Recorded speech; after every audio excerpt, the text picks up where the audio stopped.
ప్రాచీన కాలంలో భూమిపై అన్యాయం పెరిగింది. రాక్షసుల ధర్మాన్ని నాశనం చేస్తూ ప్రజలను కష్టపెడుతూ ఉన్నారు.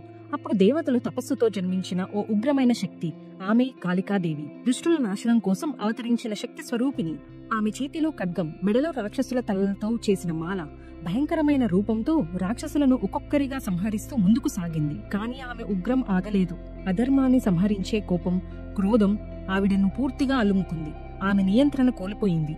దేవతలే భయపడిపోయారు. ఎవరూ ఆపలేకపోయారు. అందరూ పరమేశ్వరుడైన శివుడిని ప్రార్థించారు.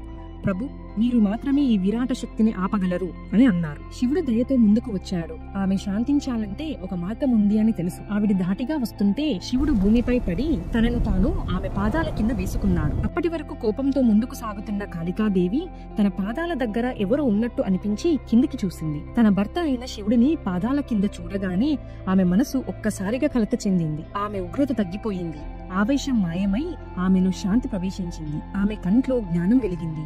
తాను పోరాడేది ధర్మం కోసం, కానీ ధర్మాన్ని కాపాడే శివుడు తన పాదాల కింద ఉండటం తప్పు అనే ఆలోచన వెంటనే కలిగింది.